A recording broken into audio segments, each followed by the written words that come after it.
Bismillahirrahmanirrahim. Assalamualaikum warahmatullahi wabarakatuh. Innal hamdalillah nahmaduhu wa nasta'inuhu wa nastaghfiruh wa na'udzu billahi min shururi anfusina wa min sayyiati a'malina. Man yahdihillahu fala mudilla lahu wa man yudlilhu fala hadiya lahu. Asyhadu an la ilaha illallah wahdahu la syarika lahu wa asyhadu anna Muhammadan abduhu wa rasuluh, amma ba'd. Ikhwani wa akhwati rahimani wa rahimakumullah. Ini adalah silsilah pertama.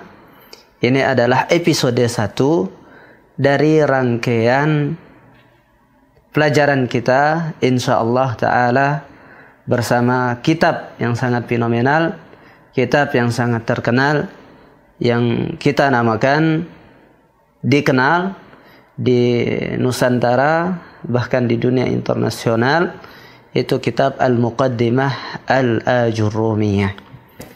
Ikhwani wa akhwati rahimani wa rahimakumullah.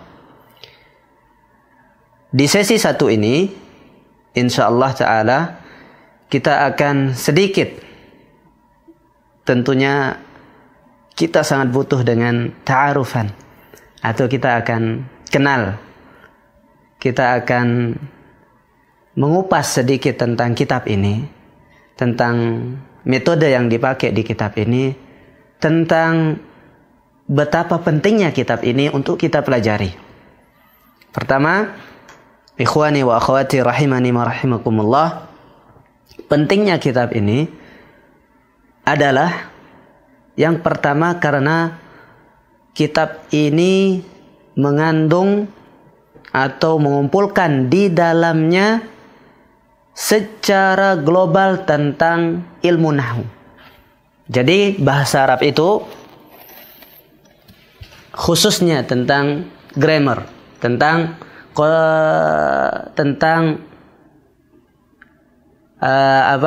tentang istilahnya itu apa, bahasa grammar kita ya kaidah ya. Bahasa Arab itu dibagi menjadi 2, grammar dan hiwar. Ini bisa dibilang juga pembagian ini pembagian metode di dalam belajar bahasa Arab. Jadi ketika kita, ini sangat penting ya, kita tahu mukaddimah ini sebelum kita masuk ke kitab. Kita harus mengerti dan faham. Ketika kita mengatakan belajar bahasa Arab, apa yang dimaksud dengan belajar bahasa Arab? Belajar bahasa Arab, kadang-kadang orang bingung. Belajar bahasa Arab tetapi ternyata tidak bicara bahasa Arab. Belajar bahasa Arab tetapi yang dipelajari terkadang bukan kaidah. Jadi orang bingung. Belajar bahasa Arab itu sebenarnya yang berbicara, belajar bicara, belajar ngomong, belajar hiwar, conversation, atau belajar kaidah sih? Kita mengatakan belajar bahasa Arab itu dua-duanya, mau conversation dan mau grammar atau kaidah, itu dinamakan belajar bahasa Arab. Tetapi ini hanya berbeda metode saja. Jadi belajar conversation ini sebenarnya belajar berbahasa, belajar menggunakan bahasa Arab. Sedangkan belajar kaidah itu belajar tentang ilmu bahasa Arab. Jadi kita sekarang mau belajar berbahasa Arab, alias kita bisa conversation, kita bisa hiwar, kita bisa ngomong, kita bisa kenalan, mengungkapkan apa isi hati kita, walaupun kita tidak tahu kaidah-kaidah yang terkandung di dalamnya. Atau kita ingin mengilmui, kita ingin mengetahui apa aturan-aturan yang ada di dalam bahasa Arab itu, maka kita akan belajar kaidah. Dan di Indonesia, khususnya di Nusantara kita ini, kebanyakan pondok-pondok yang ada di kita dari dahulu itu kebanyakan memprioritaskan apa? Memprioritaskan belajar bahasa Arab itu adalah belajar al-Arabiyah, belajar tentang ilmu bahasa Arabnya. Makanya di sana banyak mereka bisa baca kitab, bisa bahkan menerjemahkan kitab dan menjelaskan kitab-kitab itu. Tetapi ketika berbicara bahasa Arab itu tidak bisa atau yatata'ta, agak mungkin bahkan tidak bisa mengeluarkan berbahasa Arab. Kemudian lahirlah diantaranya saat itu ya Pondok Gontor ya, yang mengutamakan diantaranya hiwar, mengutamakan apa? Conversation. Diantaranya bahasa Inggris dan juga bahasa Arab. Jadi mulai terkenal metode kedua ini, yaitu metode hiwar. Tapi sekali lagi pesan yang ingin saya sampaikan adalah apapun yang kita pakai, apapun yang Anda pakai dalam metode belajar bahasa Arab itu, ana harap jangan saling melecehkan, jangan saling merendahkan, jangan saling menghina. Dalami dan sirusi jika Anda sedang belajar kaidah bahasa Arab, entah itu dari matan Ajurumiyah atau dari kitab Mukhtasar, dari kitab Mukhtarat, atau bahkan dari kitab Durusul Lughah Al-Arabiyah. Durusul Lughah Al-Arabiyah ini juga dia belajar bahasa Arab itu dengan metode kaidah. Atau Anda belajar hiwar, belajar conversation dengan menggunakan Al-Arabiyah Linnasyi'in atau Al-Arabiyah Baina Yaday. Jadi mukaddimah pertama ini kita paham di mana kita. Apakah kita belajar bahasa Arab dengan jalan kanan, yaitu belajar kaidah, atau dengan jalur kiri dengan belajar hiwar. Taib. Kedua, nahwu ini atau kajian kita ini insyaallah dia akan sejalan dengan jalan yang belajar bahasa Arab, belajar ilmu bahasa Arab, yaitu belajar kaedahnya. Mukaddimah kedua adalah kita kenalan dengan kitab ini, Al-Muqaddimah Al-Ajurumiyah. Kalau kita di Indonesia sering menyebutnya dengan Matan Jurumiyah. Ustadz kita, kiai-kiai kita, tuan guru kita sering menyuruh kita, ayo belajar Matan Jurumiyah. Tapi yang lebih tepat adalah Ajurumiyah, bukan Matan Jurumiyah, karena penulis ini dari Ajurum, nama tempatnya Ajurum. Karena penulisnya tidak ditahu siapa dia penulisnya, kitab ini subhanallah sangat berkah sekali, sangat terkenal sekali, namun kemudian tidak tahu siapa nama persis penulisnya. Nah, di antara cerita yang tersebar kenapa tidak ditahu penulisnya, kitab ini ditulis oleh penulisnya di bawah pohon, dalam satu waktu dia pengen istirahat, lalu kemudian mandi di sungai, ditinggal kitab ini. Akhirnya ditemukan oleh seseorang, dan itu di tempat itu namanya Ajurum. Jadi dinamakan matan Al-Matnu Al-Ajurumiyah atau Al-Muqaddimah Al-Ajurumiyah. Ini yang tentang kitab ini. Jadi secara nama dia sangat sangat fenomenal, sangat terkenal.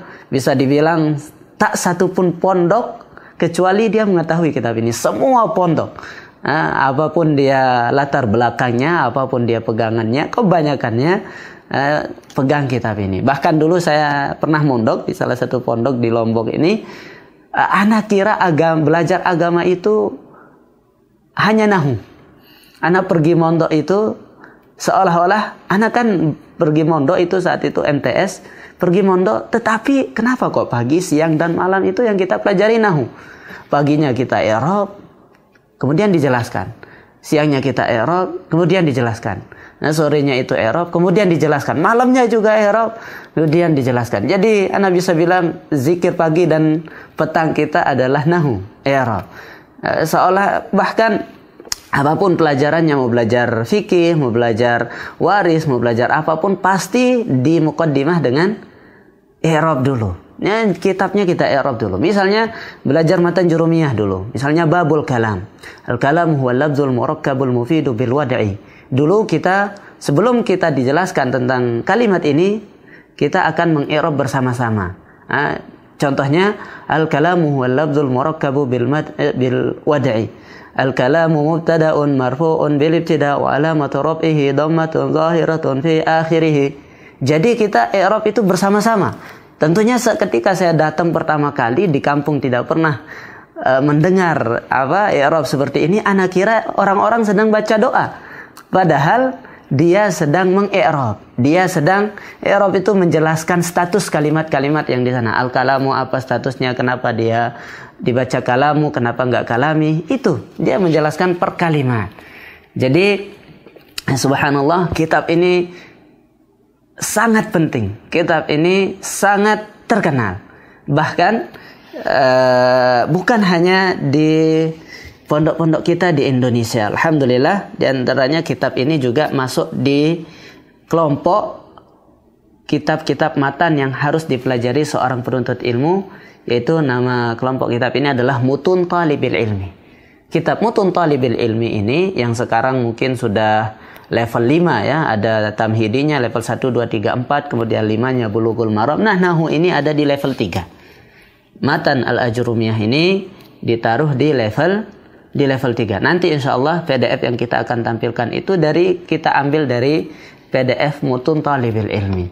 Di antaranya yang sangat fenomenal mensyarah kitab ini adalah syarah Asy-Syaikh Al-Allamah Muhammad bin Shalih Al-Utsaimin.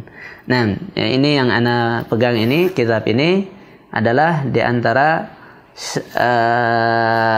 kitab yang mensyarah matan ini. Kitab Matan Al-Ajurruh, kitab Matan Al-Ajurrumiyah. Jadi semua kalangan mengenal kitab ini. Taib. Di antara urgensinya, di antara pentingnya kita mempelajari kitab ini adalah kedua, dia mencakup nahwu secara umum. Yang pertama dari kalam itu kalau bahasa orang modern sekarang jumlah mufidah. Jadi jumlah mufidah itu ya belajar tentang kalimat. Bau belajar bahasa Arab kan tidak mungkin kita akan belajar tentang kalimat yang panjang. Tentu dari sebuah paragraf akan ada kalimat. Dari kalimat akan ada kata. Dari kata ada huruf. Nah, dari komponen terkecil bahasa itu adalah dia huruf. Kemudian kata. Nah, itu kita akan pelajari nanti bagaimana apa standarisasi kalimat itu dibilang kalimat. Jumlah mufidah.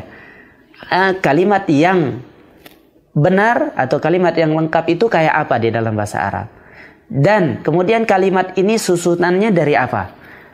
Di sana dari kita akan pelajari dari isim fi'il dan huruf. Taib. Jadi urgensinya kitab ini subhanallah, dia menjelaskan nahwu secara global. Hampir semua pembahasan nahwu itu ada di kitab Matan Al-Ajrumiyah ini. Subhanallah, sangat kecil sekali kitabnya, tetapi jika kita mungkin, jika kita hafalkan dan plus memahami dengan pemahaman yang benar kitab ini, kita akan gampang untuk memahami kitab-kitab panjang yang lainnya. Di antara kitab Alfiyah Ibni Malik. Setelah kita belajar kitab Matan Ajrumiyah ini, sangat disarankan ya itu di antaranya level tingginya adalah kita belajar Alfiyah Ibnu Malik. Ini bait-bait syair yang sampai 1000 bait. Yang sampai 1000 bait. Nah, kemudian di antara urgensi kitab Matan Al-Ajrumiyah ini, khususnya yang belajar di Abu Hurairah, tahu pasti kitab Mukhtasar yang ditulis oleh Ustaz Abu Izzi dari Pondok Mahad Imam Ahmad di Semarang. Ya, subhanallah, ana juga dapat hadiah kitab ini.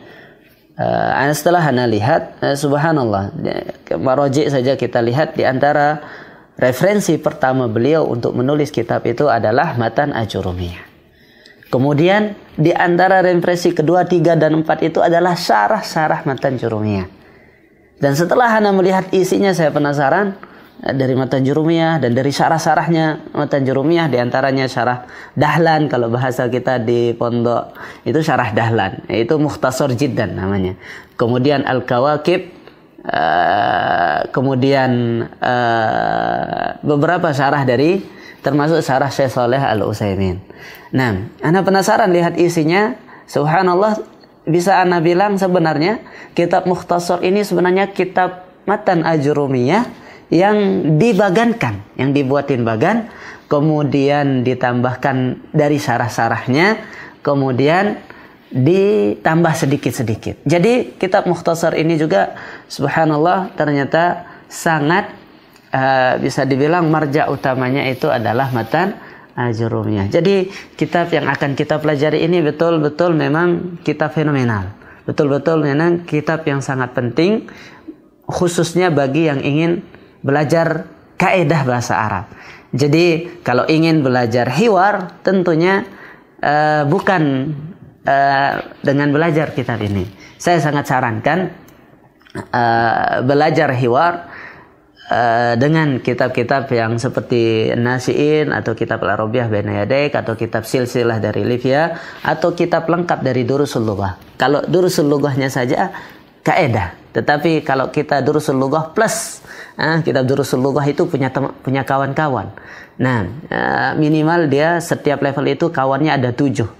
Jadi Durusul Lughah itu adalah 1 dari 8 bersaudara. Di sana ada kitab takbirnya, ada qiraahnya, ada sirahnya, ada hadisnya, ada fikihnya, semuanya itu kembali untuk belajar hiwar. Nah, baik, pembahasan selanjutnya adalah bagaimana kita akan belajar kitab ini. Insya Allah kita metode apa yang akan kita pakai? Insya Allah nanti metode yang akan kita pakai adalah syarah ringkas. Kita berusaha setiap bab nanti kita jelaskan saja 15 menit. Mungkin ini sudah lebih 15 menit ya untuk muqaddimahnya, mohon dimaklumi. Supaya kita tahu nanti untuk kedepannya bagaimana kita akan membahas kitab ini. Metode yang akan kita pakai itu adalah yang pertama kita baca kitabnya. Kemudian nanti kita i'rab ringkas ya, tentunya kita baru belajar tidak i'rab secara detail yang seperti yang Anda contohkan tadi. Ya minimal kita tahu statusnya dan kenapa dia marfu, minimal seperti itu. Dia mubtada atau fa'il atau maf'ul. Kemudian kita terjemahkan dan selanjutnya kita ringkas. Apa sih isinya? Apa penjelasannya? Misal kalam, apa itu kalam? Kemudian di sana disebutkan lafaz. Lafaz itu apa sih maksud dari lafaz itu? Misalnya kita jelaskan secara ringkas. Insyaallah semoga dimudahkan, nanti kita akan menampilkan layar. Jadi bisa dilihat bagan lafaz, apa arti lafaz. Nah, yang perlu dipegang hanya kitab matanya saja. Kalau syarah saya tidak akan baca syarah khusus ya. Seperti kitab ini Ana tidak akan bacakan antum kitab syarah Syekh Shalih Al Utsaimin, tidak. Tapi bisa jadi saya akan meringkas dari syarah ini. Di antara syarah yang Ana pakai, Ana ringkaskan adalah syarah Dahlan, Mukhtasar Jiddan. Karena di syarah Dahlan ini sangat spesial karena ta'rif-ta'rifnya atau definisi-definisi yang ada di sana itu dipakai di syarah-syarah besar seperti syarah Syekh Utsaimin. Sana lihat beliau mendefinisikan al-lafaz, murakkab, mufid, al-wada, dan istilah-istilah di kitab ini beliau sama dengan yang ada di Mukhtasar Jiddan ini. Kemudian nanti setelah kita menjelaskan materinya, kita berusaha mencontohkan. Dari sana kita berusaha mencontohkan kaedahnya, kita ambil kaedah, kita contohkan misalnya dengan contoh kalimat sehari-hari. Misalnya al-masjidu wasi' atau al-maktabatu nadhifatun, kemudian kita i'rab secara ringkas. Baik. Ini ya yang akan kita pelajari, kitab Al-Muqaddimah Al-Ajurumiyah. Kita fokus kepada matanya. Syarahnya insyaallah lebih kurang ya 15 menit. Kalaupun lebih mungkin tidak terlalu lama lebihnya. Dan kita berusaha setiap sesi itu kita satu bab. Ya, kecuali bab ma'rifah nanti, karena bab ma'rifah ini sampai beberapa halaman. Di sana bisa dibagi menjadi faslun-faslun ya. Bisa satu fasal misalnya marfu saja atau dhammah saja. Terakhir, ana sekali lagi mengingatkan kita semua untuk belajar bahasa Arab, untuk mengetahui dan selalu belajar bahasa Arab. Karena ya kita dituntut itu untuk belajar, bukan dituntut untuk bisa. Apalagi belajar bahasa Arab ini biasanya khususnya fenomena belajarnya bapak-bapak itu adalah panas kerupuk. Panas-panas tain manuk kalau bahasa Lomboknya. Dia hari pertama itu sangat ramai, sangat semangat. Hari kedua itu kemudian hilang tanpa kabar satu persatu dan seterusnya. Sabar, mari kita tetap belajar bahasa Arab. Mari kita tetap dengarkan sesi-sesi ini. Karena kalau kita kurang paham, kita bisa mengulang kembali. Atau bisa menghubungi Ana juga, bisa bertanya langsung. Insya Allah semoga dimudahkan kita untuk bertemu. Nah, ini saja yang bisa kita sampaikan dalam muqaddimah ini.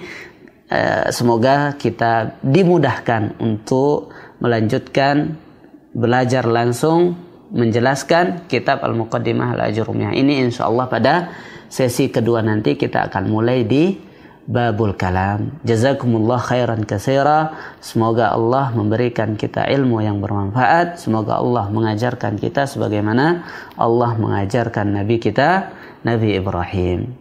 Subhanakallahumma wa bihamdika asyhadu an la ilaha illa anta astaghfiruka wa atubu ilaik. Assalamualaikum warahmatullahi wabarakatuh.